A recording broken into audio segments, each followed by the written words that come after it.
Por que alguns indivíduos constroem redes que dominam setores inteiros, enquanto outros colecionam cartões de visita que nunca geram oportunidades reais? Será que você percebeu que a maioria das pessoas vê networking como uma atividade social, apertar mãos, trocar cartões, fazer conversas educadas, enquanto estrategistas maquiavélicos veem cada interação como uma oportunidade de construir o que chamamos de estrutura de ativação de ativos estratégicos? Hoje vou revelar as 9 táticas brutais de Maquiavel para transformar conexões fracas em alianças de poder absoluto. Não se trata de networking tradicional, estamos falando de arquitetura estratégica de influência que opera na interseção exata entre legitimidade social e dominação calculada. Maquiavel compreendeu que 65% das empresas mais bem-sucedidas dependem de ecossistemas de parceiros estratégicos, não apenas de capacidades internas. As pesquisas de 2025 confirmam o que ele já sabia. A transformação impulsionada pela inteligência artificial está criando novas dinâmicas de poder. E quem compreende essas mudanças, primeiro constrói vantagens estruturais duradouras. Então, por que a maioria das pessoas falha miseravelmente em networking? Porque elas pensam em conexões, quando deveriam pensar em ativos estratégicos para dominação mútua. Mas antes de revelarmos essas 9 táticas maquiavélicas, você precisa entender a transformação fundamental que separa networkers amadores de arquitetos de poder. Vamos começar pela primeira mudança que acontece na sua mente e que Maquiavel consideraria essencial para qualquer aliança estratégica. A primeira tática brutal é a transformação completa da mentalidade de alianças. Pare de pensar em conexões e comece a pensar em ativos estratégicos para dominação mútua. A maioria das pessoas vê networking como uma atividade social. Apertar mãos, trocar cartões, fazer conversas educadas. Estrategistas maquiavélicos veem cada interação como uma oportunidade de construir o que chamamos de estrutura de ativação de ativos estratégicos. Qual é a diferença fundamental? Networking tradicional é reativo e baseado em necessidades imediatas. Você precisa de um emprego, então vai a um evento de networking. Você precisa de um cliente, então liga para antigos colegas. Essa abordagem é desesperadamente limitada e transparente. Imagine que você está em uma reunião executiva. Todos estão tentando impressionar o CEO recém-chegado. Enquanto outros fazem apresentações elaboradas e falam incessantemente sobre seus projetos, você observa. Você nota que o CEO se inclina ligeiramente quando alguém menciona transformação digital, uma pista sutil de interesse.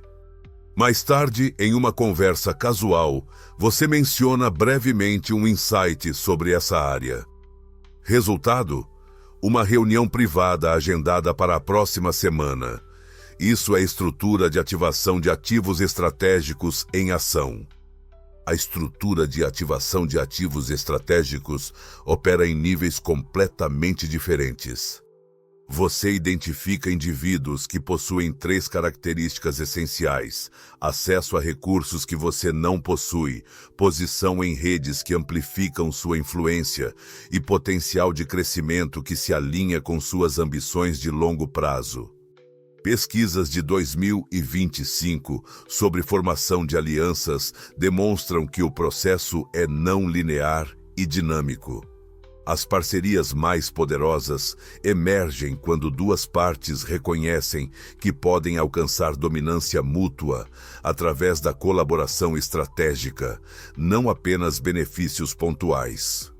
Empresas que utilizam estruturas de alianças estratégicas veem resultados 3 vezes melhores em parcerias do que aquelas que operam com mentalidade de networking tradicional. Por quê? Porque elas param de pensar em o que posso conseguir e começam a pensar em como podemos dominar juntos. Por quê? Porque elas param de pensar em o que posso conseguir e começam a pensar em como podemos dominar juntos. Imagine identificar alguém que hoje tem acesso limitado ao seu mercado, mas possui tecnologia que será fundamental daqui a 2 anos. Networking tradicional ignoraria essa pessoa. Ela não oferece benefício imediato. Mentalidade de alianças estratégicas reconhece que essa é exatamente a pessoa para cultivar agora, antes que ela se torne inacessível. Mas essa mentalidade estratégica é apenas a fundação. Para transformar essa base em poder real, você precisa dominar a psicologia mais profunda, o desejo universal por status que move todas as decisões humanas.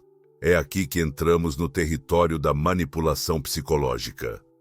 Para transformar essa base em poder real, você precisa dominar a psicologia mais profunda, o desejo universal por status que move todas as decisões humanas. É aqui que entramos no território da manipulação psicológica. Use interações de networking para impulsionar reputação, liderança de conhecimento e dominância de mercado. Esta é a tática de manipulação do desejo por status. Pesquisas sobre maquiavelismo revelam que o desejo por status é um dos impulsionadores estratégicos mais poderosos em formação de alianças. Líderes maquiavélicos usam parcerias estratégicas para fortalecer status, e isso cria ciclos de feedback positivo extraordinariamente eficazes. Aqui está uma verdade que poucos compreendem. Status é como oxigênio. Você só percebe sua importância quando está sendo privado dele. Warren Buffett nunca precisa mencionar sua riqueza. Seu poder vem do fato de que outros reconhecem seu status automaticamente. Agora, como você replica esse efeito quando ainda está construindo sua posição? Como isso funciona na prática? Em vez de networking para empregos ou clientes diretos, você faz networking para elevação de reputação e posicionamento de mercado. Cada aliança é construída em torno da pergunta: como podemos fazer um ao outro parecer mais influente, mais conhecedor, mais dominante em nossos respectivos domínios? Considere a diferença entre essas duas abordagens. Abordagem amadora. Posso ajudá-lo com meu produto? Abordagem de manipulação de status. Estou organizando um painel com os 3 especialistas mais respeitados neste setor. Sua perspectiva única sobre transformação digital seria valiosa para esta audiência. A segunda abordagem não pede nada diretamente, mas oferece elevação de status. A pessoa se torna associada com especialistas mais respeitados e perspectiva única. Isso cria débito psicológico muito mais poderoso do que qualquer pedido direto. Líderes maquiavélicos compreendem que status é um recurso finito. Quando você eleva o status de alguém de maneira genuína e pública, você se posiciona como alguém que tem poder para conceder status. Isso é infinitamente mais valioso do que ser alguém que pede favores. A manipulação de status também funciona através do que chamamos de associação estratégica. Você se associa publicamente com indivíduos de alto status em contextos que elevam ambas as reputações. Não é adulação, é arquitetura estratégica de percepção pública, mas controlar status é inútil se você não conseguir controlar o que realmente move o poder, a informação. Porque no final, quem controla a informação controla as decisões, e quem controla as decisões domina completamente. A terceira tática é construir vantagens de informação assimétricas, onde informação se torna moeda estratégica. Esta é a arquitetura estratégica de informação. A transformação digital de 2025 está criando assimetrias de informação para explorar em todos os setores. Maquiavélicos demonstram consciência situacional superior e adaptação estratégica, e isso se manifesta diretamente em como eles controlam fluxos de informação. A maioria das pessoas compartilha demais e extrai de menos. Elas vão a eventos de networking e despejam informações sobre seus projetos, desafios, objetivos, estratégias. Estrategistas fazem o oposto. Eles compartilham pouco e extraem muito. Como construir arquitetura estratégica de informação? Primeiro, você se torna um hub de informação valiosa, não um distribuidor de informação pessoal. Você coleta insights sobre tendências de mercado, movimentos de concorrentes, oportunidades emergentes e os curadoria em formatos que agregam valor para suas alianças. Mas aqui está o que separa amadores de mestres.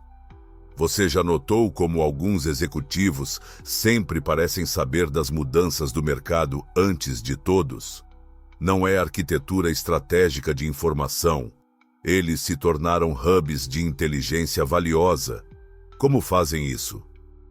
Segundo, você pratica divulgação estratégica controlada. Terceiro, você constrói dependência de informação. Suas alianças começam a depender de você para insights que elas não conseguem obter facilmente em outros lugares. Isso cria valor estratégico duradouro e posicionamento central em redes de influência. Considere a diferença. Networking amador compartilha tudo esperando reciprocidade genérica. Arquitetura estratégica de informação compartilha seletivamente, criando dependência valiosa. A primeira abordagem comoditiza seu conhecimento. A segunda monetiza sua inteligência. Informação estratégica também envolve timing. Saber quando revelar conhecimento é tão importante quanto saber o que revelar. Você revela informações quando isso maximiza seu posicionamento estratégico, não quando é conveniente para outros. Informação é poder individual, mas verdadeiros estrategistas pensam maior. Eles não dominam pessoas uma de cada vez, dominam sistemas inteiros. Aqui está onde a maioria falha. Tentam controlar indivíduos quando deveriam estar orquestrando grupos completos. A quarta tática é a estratégia de construção de coalizões. Não faça networking individualmente. Orquestre dinâmicas de grupo onde você controla o fluxo. Pesquisas modernas revelam que ecossistemas complexos exigem gerenciamento de múltiplos stakeholders simultaneamente. Maquiavélicos influenciam fortemente resultados e são o membro dominante, decisivo e procurado em estruturas de coalizão. A diferença entre relacionamentos um para um e redes de influência triangulada é dramática. Real relationships, relacionamentos individuais, têm poder limitado e são vulneráveis a mudanças de circunstâncias. Redes trianguladas criam estruturas de poder resilientes, onde você se torna o nó central indispensável. Como construir redes de influência triangulada? Você identifica indivíduos que se beneficiariam mutuamente de conexão, mas que não se conhecem. Você se torna o facilitador estratégico que os conecta, mantendo sua posição como o centro da rede. Pense em si mesmo como um maestro orquestrando uma sinfonia. Você não toca todos os instrumentos, mas controla quando cada músico entra, o volume, o tempo. Na rede de negócios, você conecta o especialista em IA com o investidor de tecnologia, o regulador com o inovador. Cada conexão fortalece sua posição central. Quando eles precisam de outras conexões, voltam a você. Você se tornou indispensável não pelo que sabe, mas por quem você conecta. Mais sofisticadamente, você constrói coalizões temáticas em torno de objetivos que exigem colaboração, mas onde você possui expertise ou recursos únicos que tornam sua participação central indispensável. Por exemplo, se você quer dominar um mercado emergente, você não compete diretamente. Você organiza uma coalizão de especialistas líderes para estabelecer padrões de indústria ou educar o mercado sobre melhores práticas. Você se posiciona como o arquiteto intelectual da coalizão, enquanto outros fornecem recursos complementares. Essa abordagem transforma competidores potenciais em aliados que dependem de sua coordenação. Eles se beneficiam da associação com a coalizão, mas você controla a agenda, o timing e a direção estratégica. Coalizões também criam vantagens de escala. Uma única pessoa pedindo uma reunião pode ser ignorada. Uma coalizão respeitada solicitando engagement recebe atenção imediata. Você amplifica seu poder individual através de estruturas coletivas que você arquiteta e lidera. Coalizões te dão poder no presente, mas mestres maquiavélicos jogam um jogo completamente diferente. Eles constroem poder que se estende através do tempo. Enquanto outros reagem a oportunidades, você estará 3 movimentos à frente. A quinta tática é esquematização estratégica de longo prazo. Desenvolva campanhas de networking multifásicas que se desenrolam ao longo de meses ou anos. Pesquisas de 2025 sobre alianças enfatizam planejamento estratégico de longo prazo e paciência como elementos fundamentais. A autoridade acadêmica confirma que maquiavélicos conduzem esquemas de longo prazo. Eles não são impulsivos. A diferença entre pensamento de eventos e pensamento de campanhas é transformacional. Networkers amadores pensam em eventos, conferências, happy hours, reuniões pontuais. Networkers estratégicos pensam em campanhas, sequências coordenadas de interactions que constroem influência cumulativa. Como estruturar campanhas estratégicas de longo prazo? Primeiro, você identifica objetivos de dominância que exigem múltiplos movimentos coordenados ao longo do tempo. Por exemplo, estabelecer thought leadership em um setor específico ou construir uma coalizão capaz de influenciar regulamentações de mercado. Segundo, você mapeia as alianças necessárias para alcançar esses objetivos e desenvolve sequências de engajamento que constroem relacionamentos progressivamente mais profundos e estratégicos. Terceiro, você cria marcos intermediários que demonstram valor crescente para suas alianças, estabelecendo momentum e dependência antes de revelar objetivos finais mais ambiciosos. Campanhas estratégicas também envolvem timing de mercado. Você antecipa mudanças na indústria, na regulamentação ou na tecnologia e posiciona suas alianças para capitalizar essas mudanças quando elas se manifestam. Você antecipa mudanças na indústria, na regulamentação ou na tecnologia e posiciona suas alianças para capitalizar essas mudanças quando elas se manifestam. Considere a diferença. Networking de eventos reage a oportunidades quando elas já são óbvias para todos. Campanhas estratégicas criam posicionamento antecipado, que permite capitalizar tendências antes que elas se tornem amplamente reconhecidas.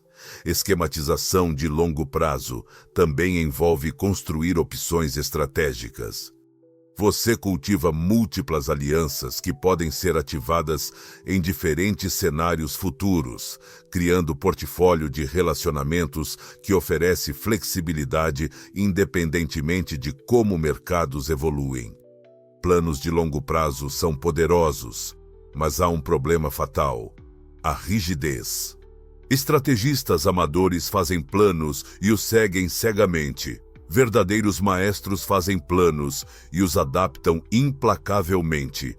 Esta é a diferença entre xadrez e guerra real. A sexta tática é flexibilidade estratégica e adaptação tática. Domine a troca de táticas de networking baseada na pessoa, situação e resultado desejado. A diferença entre uma personalidade de networking e múltiplas personas estratégicas é a diferença entre amadores e mestres. Uma personalidade única limita você a um conjunto fixo de táticas e posicionamentos. Múltiplas pessoas estratégicas permitem otimização situacional. Aqui está uma pergunta que poucos fazem. Por que alguns líderes conseguem se adaptar a qualquer situação, enquanto outros ficam presos em uma única abordagem? A resposta está na capacidade de ser múltiplas versões autênticas de si mesmo. Não estamos falando de falsidade, estamos falando de maestria situacional. Como desenvolver múltiplas personas estratégicas? Primeiro, você mapear os diferentes tipos de indivíduos e situações que encontra regularmente. Executivos conservadores exigem uma persona diferente de empreendedores disruptivos. Eventos formais de indústria exigem uma persona diferente de meetups casuais de tecnologia. Segundo, você desenvolve repertórios táticos específicos para cada persona. Isso inclui linguagem, posicionamento, tipos de valor oferecido e estilos de influência que ressoam com diferentes audiências. Terceiro, você pratica transições fluidas entre personas baseadas em leitura situacional em tempo real. Isso exige consciência elevada de dinâmicas sociais e capacidade de ajustar sua abordagem momento a momento. Flexibilidade estratégica também envolve adaptar seus objetivos baseados em inteligência emergente. Se você descobre que uma aliança potencial tem aspirações ou recursos diferentes do que você antecipou, você ajusta sua abordagem para capitalizar oportunidades não previstas. Múltiplas pessoas também criam vantagens de rede. Diferentes pessoas atraem diferentes tipos de indivíduos, expandindo o alcance de sua rede além do que seria possível com uma única abordagem. Considere um exemplo. Sua persona, consultor estratégico, atrai executivos seniores buscando orientação. Sua persona inovador tecnológico atrai empreendedores e investidores. Sua persona thought leader atrai mídia e organizadores de eventos. Cada pessoa constrói segmentos diferentes de sua rede total. Flexibilidade tática é poder, mas existe um território onde poucos se aventuram. Um espaço onde a verdadeira dominância se separa das convenções sociais. A pergunta não é se você tem coragem para explorar esses métodos, é se você tem coragem para vencer, enquanto outros se limitam com regras que ninguém mais segue. Agora chegamos ao território que separa estrategistas de filósofos. Você pode fechar este vídeo agora e continuar seguindo regras que outros ignoram, ou pode entender como o mundo realmente funciona. Maquiavel escreveu: é melhor ser temido do que amado, se você não pode ser ambos. E o porquê essa verdade ainda incomoda 500 anos depois? A sétima tática é a estrutura de manipulação amoral. Use táticas eticamente flexíveis quando oportunidade estratégica de ganho significativo se apresenta. Pesquisas de 2025 confirmam que cenários competitivos recompensam aqueles que navegam dinâmicas complexas de poder com flexibilidade ética. A definição acadêmica de manipulação amoral é a disposição de comportar-se de forma não ética quando a oportunidade se apresenta. Essa tática opera nas zonas cinzentas de influência para vantagem estratégica. Não estamos falando de comportamento ilegal ou obviamente prejudicial, mas de flexibilidade ética situacional, quando estruturas morais rígidas limitam oportunidades estratégicas significativas. Como a estrutura de manipulação amoral se manifesta em networking estratégico? Primeiro, através de omissão estratégica. Você não revela informações que poderiam prejudicar sua posição, mesmo quando transparência total seria mais ética. Segundo, através de timing estratégico de revelações. Você compartilha informações quando isso beneficia sua posição estratégica, não necessariamente quando seria mais benéfico para outros.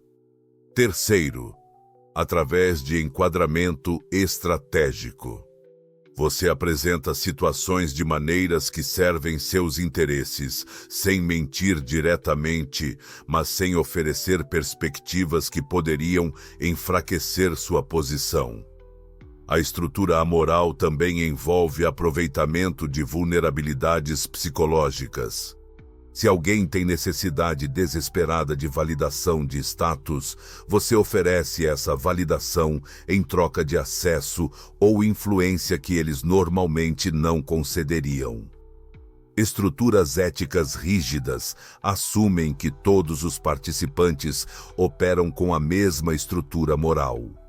Operadores estratégicos reconhecem que essa suposição é ingênua e limitante. Eles adaptam suas abordagens éticas aos contextos estratégicos que enfrentam. Considere a diferença. Estruturas éticas rígidas perdem oportunidades quando outros não operam com as mesmas limitações. Flexibilidade ética estratégica capitaliza oportunidades que outros não conseguem ou não querem perseguir. Isso não significa abandonar completamente a ética, mas reconhecer que rigidez moral absoluta é frequentemente uma desvantagem estratégica em ambientes competitivos complexos. Mas aqui está a verdade que ninguém quer admitir. Enquanto você segue regras que outros ignoram, eles estão construindo impérios. A questão não é se isso é justo, é se você quer vencer. Flexibilidade ética é uma ferramenta, mas a verdadeira maestria está em nunca parecer que você a está usando.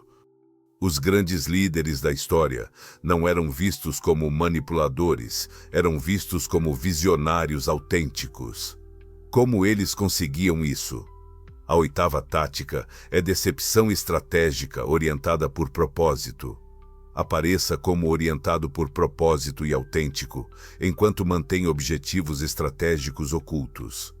A tendência de 2025 de networking orientado por propósito cria oportunidades de direcionamento estratégico errado. Pesquisas equilibram a construção de relacionamentos genuínos e mutuamente benéficos, enquanto mantém vantagens estratégicas. Todo mundo fala sobre autenticidade. Players estratégicos a transformam em arma. A diferença é que a autenticidade genuína é espontânea e limitante. A autenticidade estratégica é cuidadosamente construída para máximo impacto. Como funciona a decepção estratégica orientada por propósito? Primeiro, você identifica propósitos genuínos que se alinham com seus objetivos estratégicos. Isso não é invenção de propósitos falsos, mas seleção estratégica de quais aspectos de seus propósitos enfatizar. Segundo, você constrói narrativas autênticas que ressoam emocionalmente com suas alianças-alvo, enquanto omite elementos que poderiam criar resistência ou competição. Terceiro, Você demonstra consistência entre propósito declarado e ações públicas, enquanto persegue objetivos estratégicos adicionais através de canais menos visíveis. A decepção orientada por propósito também envolve usar linguagem de benefício mútuo enquanto estrutura interações para maximizar suas vantagens. Você fala sobre crescimento conjunto e sucesso compartilhado de maneiras que são tecnicamente precisas, mas que obscurecem quem se beneficia mais da parceria. Considere um exemplo. Você organiza um grupo de masterminds para empreendedores sociais, que genuinamente oferece valor para participantes, mas que também lhe dá acesso privilegiado a uma rede de high net worth individuais interessados em investimentos de impacto. Seu propósito declarado é suporte de empreendedores. Seu objetivo estratégico oculto é deal flow de investimentos. Ambos os objetivos são legítimos, mas a ênfase estratégica no propósito social cria trust e acesso que não seria possível se você declarasse objetivos de investimento abertamente. Decepção estratégica orientada por propósito é mais sofisticada que mentira direta, porque ela opera através de seleção e enquadramento, não através de fabricação. Autenticidade estratégica é arte refinada, mas existe uma habilidade que separa verdadeiros mestres de meros praticantes competentes. Uma capacidade que permite ver 3 movimentos à frente, quando outros mal conseguem ver o presente. Esta é a diferença entre reagir ao jogo e controlá-lo completamente antes que ele aconteça. A nona tática é a vantagem de hipervigilância. Desenvolva reconhecimento de padrões superior para identificar oportunidades e ameaças que outros perdem. O contexto de IA de 2025 requer consciência situacional elevada para cenários complexos de networking. Pesquisas confirmam que hipervigilância é uma característica fundamental de construtores de alianças maquiavélicos. A diferença entre networking reativo e detecção de oportunidades estratégicas preditivas é a diferença entre seguidores e líderes. Networking reativo responde a oportunidades quando elas se tornam óbvias. Hipervigilância identifica oportunidades enquanto elas ainda são invisíveis para outros. É como ter superpoderes em um mundo de pessoas cegas. Enquanto outros chegam a eventos e improvisam, você já mapeou quem estará lá, seus interesses atuais, suas necessidades não declaradas. Você não está apenas networking, você está executando uma estratégia pré-planejada baseada em inteligência superior. Como desenvolver vantagem de hipervigilância? Primeiro, você constrói sistemas de inteligência que monitoram múltiplos sinais de mudança, movimentação de talentos entre empresas, mudanças em funding patterns, shifts em priorities regulatórias, emergência de novas tecnologias. Segundo, você desenvolve capacidade de reconhecimento de padrões que conecta pontos aparentemente não relacionados. Você vê conexões entre desenvolvimentos em diferentes setores, geografias ou timelines que outros perdem. Terceiro, você cultiva fontes de informação em posições-chave que lhe dão early warnings sobre mudanças importantes antes que elas se tornem conhecimento público. Hipervigilância também envolve leitura de pessoas em níveis mais profundos.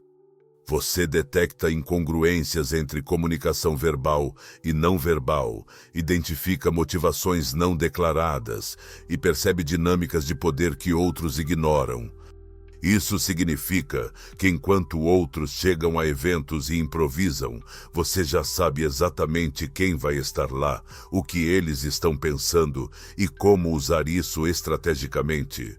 É como ter superpoderes em um mundo de pessoas cegas. Considere a diferença. Networkers reativos vão a eventos e reagem ao que encontram. Hipervigilantes antecipam quem estará em eventos, o que estará em suas mentes e como isso criar opportunities para posicionamento estratégico. Vantagem de hipervigilância transforma você de participante em arquiteto de dinâmicas de networking. Você não apenas responde ao ambiente de networking, você antecipa e influencia esse ambiente. A hipervigilância também se estende à detecção de ameaças. Você identifica quando alianças existentes estão se tornando vulneráveis, quando concorrentes estão construindo positions que ameaçam suas vantagens e quando mudanças de mercado exigem reconfiguração estratégica de sua rede. Quando você domina a hipervigilância, algo extraordinário acontece. Todas as 8 táticas anteriores se fundem em uma única capacidade. Você não pensa mais em aplicar técnicas individuais. Você simplesmente vê o campo de batalha social com clareza absoluta e move as peças naturalmente. Hipervigilância é a culminação de todas as táticas anteriores. Quando você combina mentalidade de alianças estratégicas, manipulação de status, arquitetura de informação, construção de coalizões, planejamento de longo prazo, flexibilidade tática, manipulação amoral e decepção orientada por propósito, você transcende networking comum. Agora você está diante de uma escolha que definirá sua trajetória profissional. Você pode voltar ao networking tradicional, coletando cartões que nunca geram oportunidades reais. Ou pode implementar essas 9 táticas brutais e começar a construir verdadeiras alianças de poder. A diferença? Uma abordagem coleta contatos. A outra constrói impérios. Essas táticas representam uma transformação completa. De networking passivo para dominância de alianças estratégicas. A transformação não acontece overnight, mas quando você internaliza esses princípios, sua abordagem a relacionamentos profissionais muda fundamentalmente. Os insights-chave incluem a transformação de conexões em ativos estratégicos, construção de arquiteturas de informação que criam dependência valiosa e desenvolvimento de múltiplas personas que maximizam seu alcance de rede. Para a implementação imediata, você já tem as fundações. Transformação da mentalidade de alianças e arquitetura estratégica de informação. Mas aqui está o que separa implementadores de dominadores. A maioria das pessoas tentará usar essas táticas isoladamente. Mestres as combinam em campanhas coordenadas, promessa cumprida. Você agora domina as 9 táticas brutais que prometemos, desde a transformação da mentalidade até a hipervigilância estratégica. Cada uma testada por líderes maquiavélicos ao longo da história. Cada uma capaz de transformar conexões fracas em alianças dominantes. Aviso: o próximo vídeo revela como transformar essas alianças em estruturas de controle permanente, mas apenas para quem provou dominar as 9 táticas. Inscreva-se agora e deixe nos comentários qual tática você vai implementar primeiro. Apenas implementadores sérios acessam o nível seguinte. Se você aplicar apenas uma dessas táticas maquiavélicas nas próximas 48 horas, sua abordagem de networking nunca mais será a mesma. Mas aqui está o segredo que separa implementadores de dominadores. A maioria tentará usar essas táticas isoladamente. Mestres as combinam em campanhas coordenadas que constroem império, não apenas conexões. A escolha que você faz nos próximos 10 segundos determina se você permanece coletando cartões de visita como amadores ou se torna um arquiteto de alianças estratégicas que domina setores inteiros. 10 segundos. 9 táticas. Uma transformação permanente. Escolha.